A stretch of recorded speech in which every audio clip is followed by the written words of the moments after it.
Bonjour à vous tous, mes chers amis qui gardez votre fidélité envers ce mot du Padre qui, je sais, se font de plus en plus rares. Je le déplore autant que certains d'entre vous. Certes, mes activités m'ont éloigné de vous, mais je reste aussi sur la question de savoir si ces mots correspondent à une attente de votre part lorsque je vois que finalement certains amis s'en détournent. Pour autant, je reste confiant en leur utilité et je poursuis ma quête de vous rejoindre par ce lien fraternel que certains attendent toujours. En ce temps d'automne qui nous promet une certaine agitation politico-médiatique qui ne va pas arranger les affaires de notre pays bien à la dérive, je voudrais d'abord revenir sur une anecdote qui est passée inaperçue aux yeux de beaucoup et qui montre encore une fois que nos élites politiques poursuivent leur but sournois et insidieux de déchristianiser notre société. En effet, tout le monde, ou presque, se réjouit du fait qu'après les grandes festivités laïques du sport, notre président décide de créer une journée nationale du sport.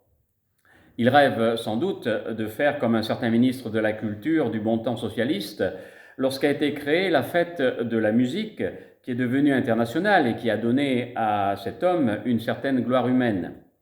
Pour rappel, la fête de la musique, qui est célébrée le premier jour de l'été, a vu le jour sur les cendres mourantes de la fête des feux de la Saint-Jean, qui célébrait d'une manière chrétienne l'arrivée du soleil à l'image du soleil qu'est Jésus. La fête païenne a finalement remplacé la fête chrétienne. Aujourd'hui, que reste-t-il des feux de la Saint-Jean ? Pourquoi je fais allusion à cette fête pour illustrer mon propos ? Parce que je pense que l'intention de notre président de la République est la même, celle de détruire une autre fête chrétienne afin de paganiser un peu plus notre société.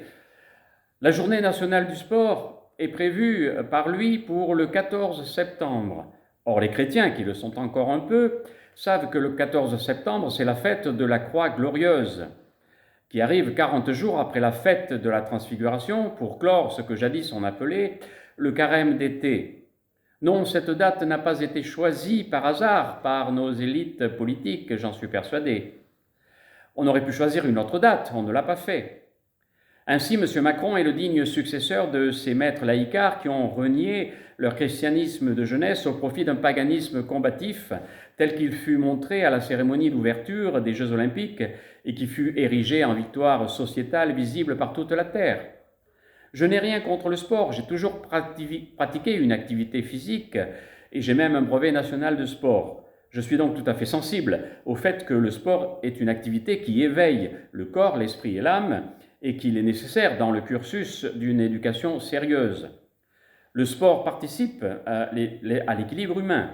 Je suis tout à fait favorable au fait qu'on lui laisse une journée nationale, mais pas en lieu et place d'une fête chrétienne de première importance pour un fidèle digne de ce nom. Je serai donc un combattant contre le choix de ce jour-là. Non, le sport ne peut remplacer la fête de la Croix glorieuse, car si le sport peut relever l'homme et le faire tenir debout, seule la Croix glorieuse du Christ peut le sauver et lui donner le sens de sa vie. Alors, si tu es vraiment un chrétien convaincu, je t'invite à me rejoindre en ce combat et à ne pas faire celui qui ne sait rien, qui ne voit rien et qui n'entend rien. Il y va de notre foi et du devenir de notre société. Ce n'est pas rien, puisque, comme le rappelle souvent le pape François, tout est lié. Cette anecdote n'est évidemment pas au niveau de la situation internationale qui n'est pas des plus florissantes. Nous le savons, la guerre en Ukraine peut dégénérer assez vite en conflit beaucoup plus large pour lequel bon nombre de pays européens pourraient devenir belligérants directs. En autorisant l'Ukraine à utiliser des armes que nous lui fournissons pour sa défense afin d'attaquer les bases russes d'où partent les missiles qui détruisent son pays, les États-Unis et nous, et plus généralement l'OTAN, nous franchissons un nouveau palier qui poussera inéluctablement la Russie à l'action qu'elle nommera défensive, voire légitime. De plus, elle cherchera elle-même des alliés, qu'elle a déjà d'ailleurs, comme la Chine, l'Iran et la Corée du Nord par exemple. Jusqu'où irons-nous donc ? Au lieu de chercher à construire la paix qui est plus que jamais nécessaire, nos édiles assises dans leurs fauteuils et protégés par une armée de gardes du corps prennent la responsabilité insensée et satanique de la guerre généralisée. Bien sûr que la paix exige des concessions. Bien sûr que personne ne sort gagnant dans les négociations. Bien sûr qu'il faut de l'humilité pour désirer la paix. Mais y a-t-il un autre chemin sensé? Ne soyons pas naïfs. Si nos politiques continuent sur ce chemin mortifère, la guerre ne pourra être évitée et celle-ci aura de grands risques d'être mondialisée. Là aussi, là où nous sommes, nous pouvons être des forces de contre-pouvoir. La paix est urgente. J'entends comme vous toutes ces familles ukrainiennes, ces vieillards abandonnés dans les ruines de leurs maisons, ces soldats coincés dans des tranches faites de boue et de saleté qui s'apprêtent à passer un hiver encore plus inhumain que les précédents. Je les entends nous appeler pour que nous fassions quelque chose de concret pour eux, que nous fassions la paix. J'entends aussi les familles des soldats tués, qu'elles soient d'un côté ou de l'autre de la frontière.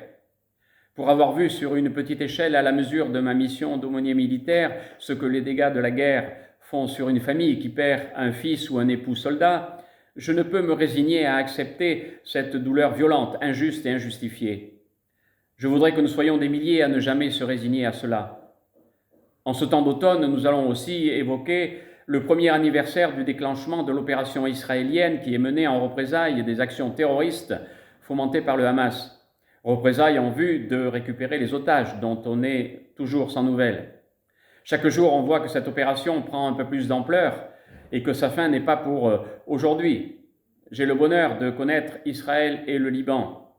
J'ai l'honneur de connaître les habitants de ces pays et de garder des liens affectifs avec eux. Je sais leur douleur, même si je ne la vis pas concrètement. Mais là encore, je ne peux me résigner à voir ces deux terres saintes souillées par le mal à ce point. Là aussi, nous savons que tout peut exploser du jour au lendemain, tant les tensions sont exacerbées et les armes actives. À décrire tout cela, on pourrait croire que je manque à la vertu d'espérance. Il n'en est rien. Justement, il convient de toujours activer les effets de cette vertu en nos vies secouées par tant de douleurs et d'incertitudes sociétales. J'invite donc chacun de ceux qui entendront ce mot à ne pas désespérer et à continuer d'être une petite balise de lumière qui prend sa source auprès de la seule lumière viable pour ce monde, le Christ, Prince de la paix. Chacun de nous peut et doit crier vers le Dieu de la paix, comme le psalmiste le fait par le moyen des psaumes que nous pouvons reprendre à notre compte, tel celui qui terminera ce mot. Si nous baissons les bras et perdons l'espérance de vivre la paix de Dieu en ce monde, nous ne sommes pas dignes de notre baptême, qui nous a donné toute la grâce suffisante pour tenir bon et permettre à nos proches, par notre vie tournée vers l'espérance, qui ne flanche pas, de se greffer à ce chapelet de prière que nous formons au moyen de notre fraternité spirituelle sans limite. Le Seigneur est ma lumière et mon salut, de qui aurais-je crainte? Le Seigneur est le rempart de ma vie, devant qui tremblerais-je? Quand s'avancent contre moi les méchants pour dévorer ma chair, ce sont eux mes adversaires qui chancellent et succombent. Qu'une armée se déploie contre moi, mon cœur est sans crainte. Qu'une guerre éclate contre moi, je garde confiance.